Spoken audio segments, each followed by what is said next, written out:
Predator was never just another action movie.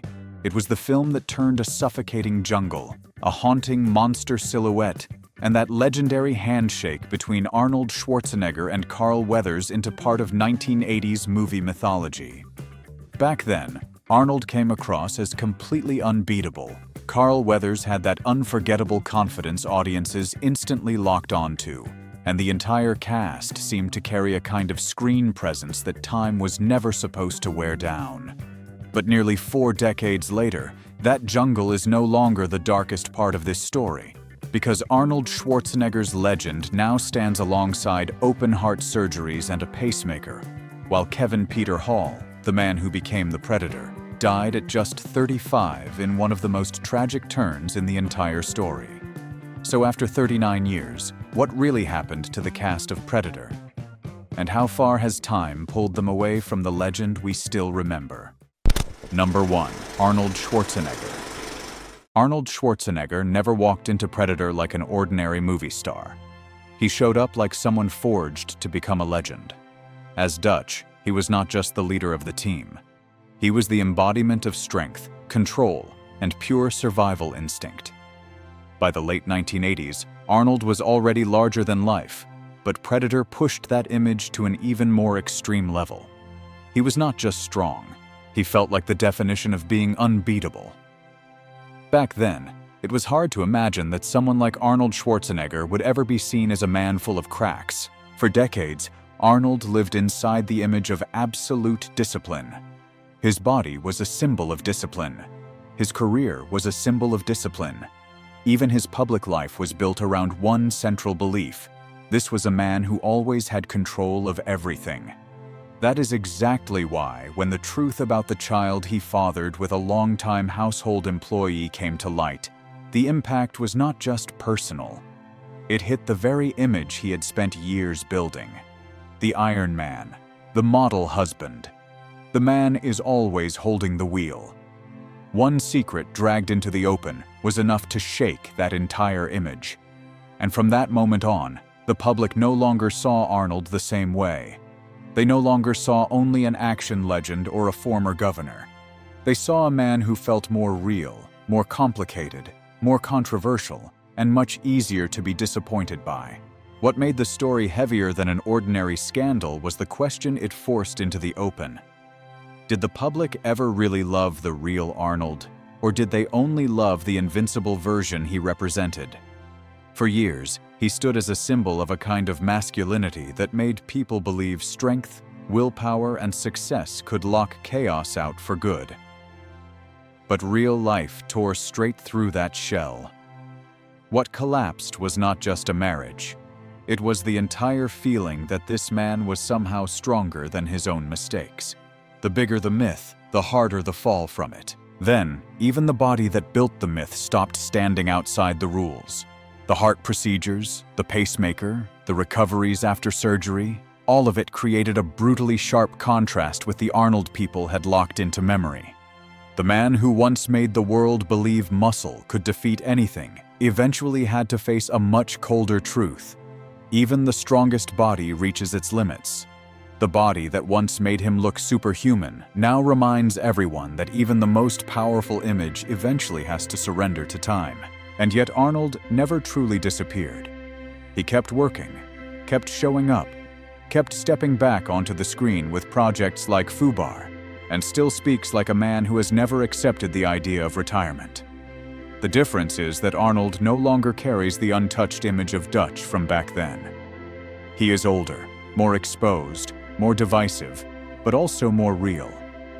And maybe that is exactly why his image carries a different kind of weight now. Dutch once fought a monster in the jungle. Arnold Schwarzenegger in real life had to live through things far harder to control. Time, controversy, illness, and the collapse of the very image that once made the world believe he could never be beaten. Number 2. Carl Weathers. Carl Weathers in Predator did not carry the same loud, overpowering kind of strength as Arnold Schwarzenegger. He was sharper, colder, and carried himself like there was always another layer of power underneath the surface. As Dylan, Carl Weathers was not just another soldier stepping out of a war zone. He was the kind of character who walked into the frame with the confidence of a man who knew exactly how dangerous he was, and that arm-wrestling handshake with Dutch alone was enough to become a symbol of the muscle-bound masculinity that 1980s action movies practically worshipped. Back then, Carl Weathers was not remembered as just a strong actor.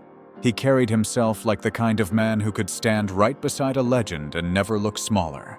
But if Arnold came to represent the cracks in a myth, Carl Weathers came to represent something very different. He did not fall apart in a major scandal, and he did not destroy his own image. Instead, he slowly became proof of a much colder truth about Hollywood. Some people have the charisma, the presence, and the screen power to deserve a much longer run at the center, and yet time and the machinery of the industry still push them onto a different path. After Predator, Carl kept working steadily and kept landing roles audiences remembered, from Happy Gilmore to The Mandalorian, and he even enjoyed a beautiful late-career resurgence. But the feeling around him was no longer that of a man still rising. It felt more like an older legend being embraced again by the public in a world that had already changed. A world where the hard, straight-backed, commanding kind of masculinity he once represented no longer stood at the center of popular culture the way it used to. Then, in 2024, the story came to an end in a way that made a lot of people stop cold. Carl Weathers died at the age of 76, and his family said he passed peacefully in his sleep. That alone was enough to change the color of his entire journey, because suddenly, the man who had once represented strength, speed, and endurance was no longer an aging icon. He became the memory of an entire era of cinema. Some legends are not destroyed by scandal. They simply step out of their own era and one day become a kind of nostalgia too big to replace. Dylan once walked like nothing on earth could take him down. Real life ended with a quieter truth. Even the faces that once made the screen feel tougher than steel still have to bow to time.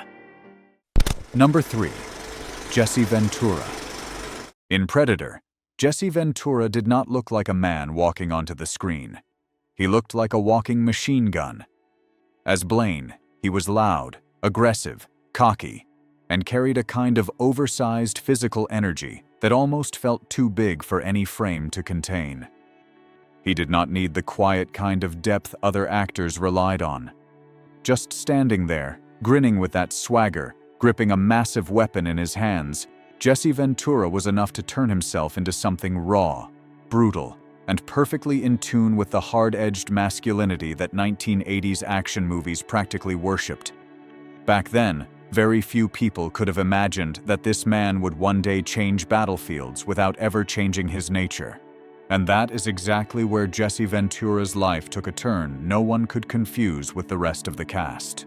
He did not leave movies to fade into a quieter life, and he did not step away from the spotlight to become some former star peacefully living off old memories.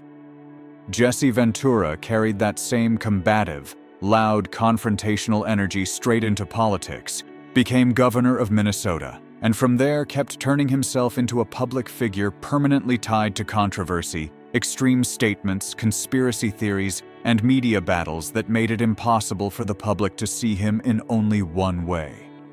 If Jesse Ventura once used his body to dominate the screen, later he used his voice, his ego, and his rebellious streak to dominate public space.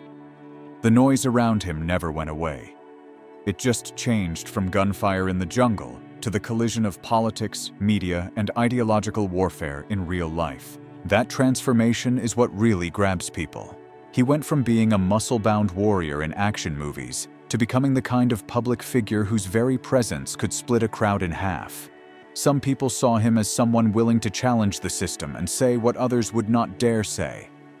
Others saw a man becoming more and more consumed by his own need for confrontation, to the point where every statement felt like throwing another match into a fire that never stopped burning.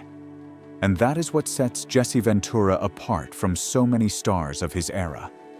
Time did not make him smaller. He got older, but the noise around his name only got louder.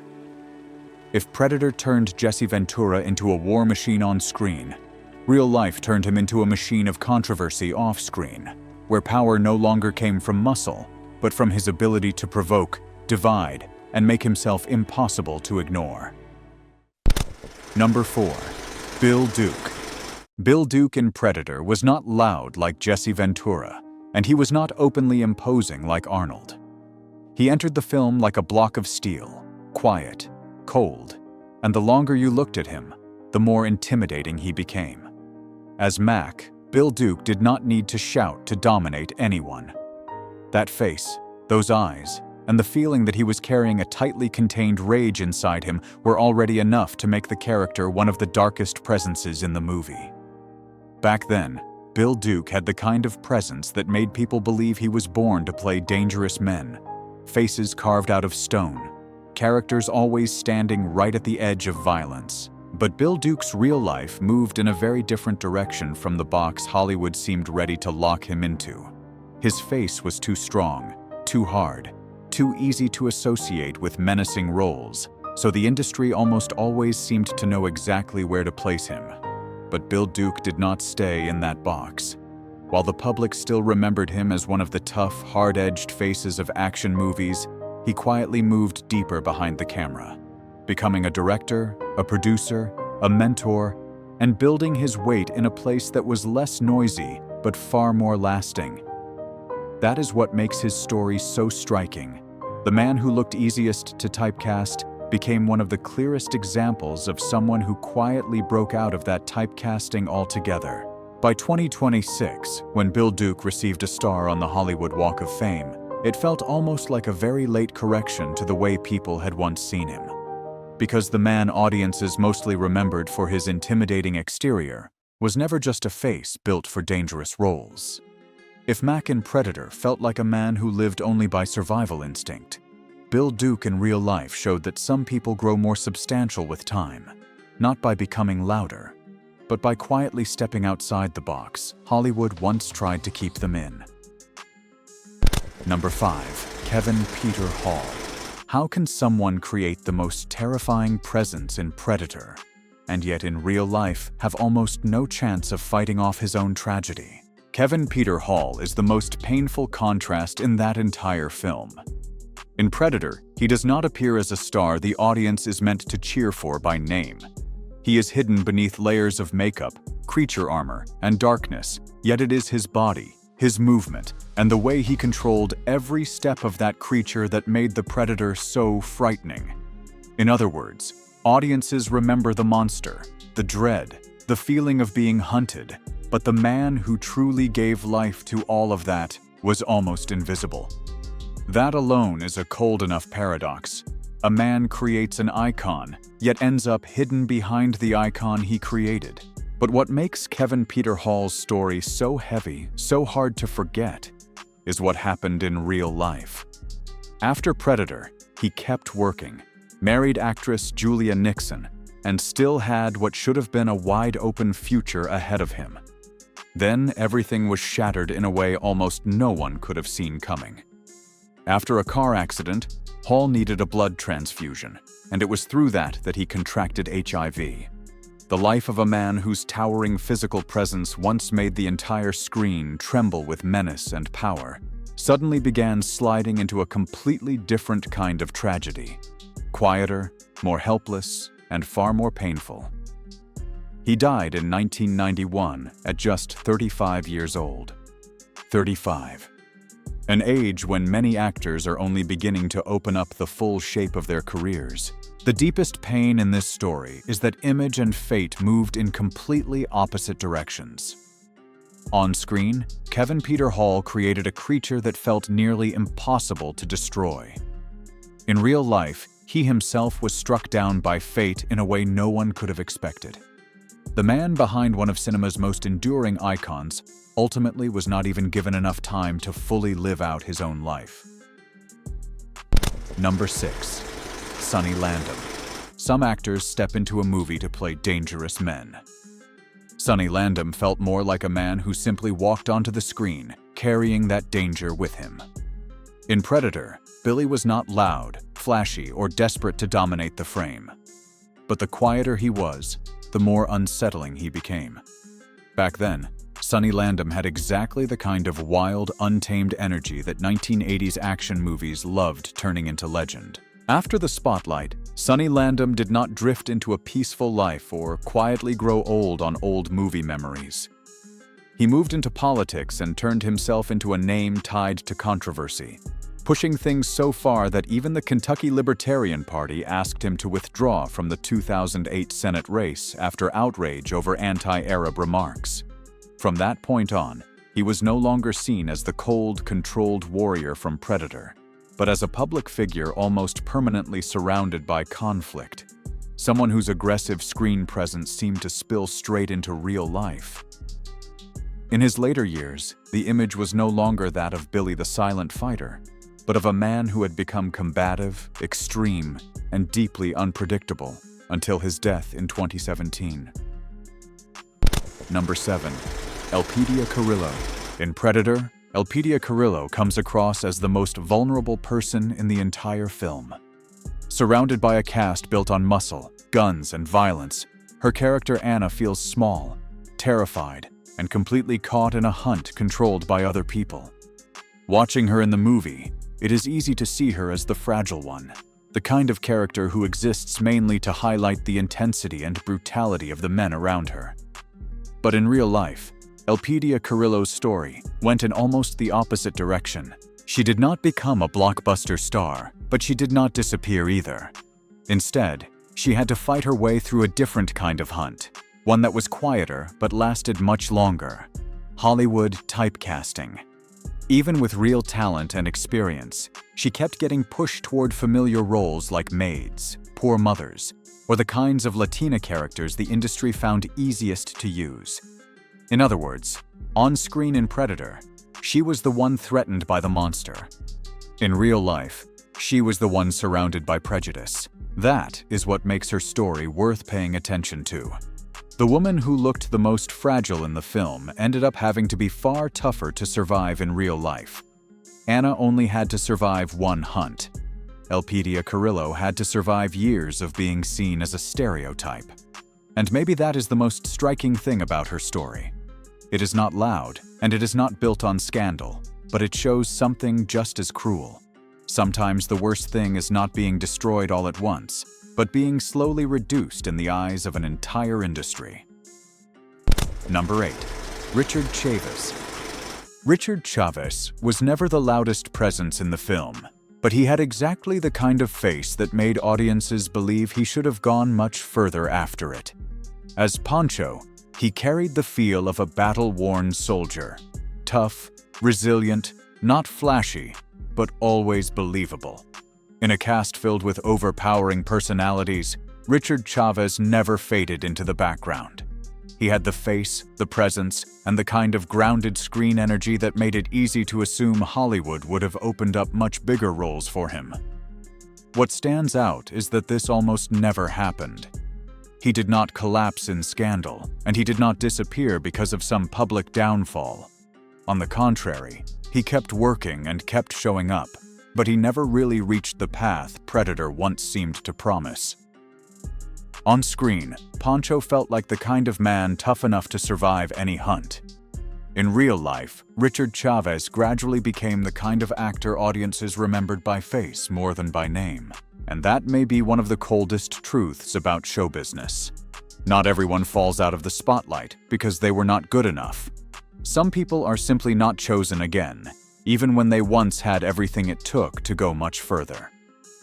After 39 years, what changed was not just the faces of the Predator cast, but the course of their lives. Some went from movie glory into deeply personal turmoil. Some spent years surrounded by controversy. Some were slowly pushed out of the spotlight by time, and some passed away while audiences still remembered their roles vividly. That is why the stories behind this film still deserve a second look. They are not just about fame, they are also about the price of time. Which cast member surprised you the most after 39 years? Share your thoughts in the comments. And if you want to keep uncovering what really happened to the stars behind legendary movies, don't forget to like this video and subscribe to the channel.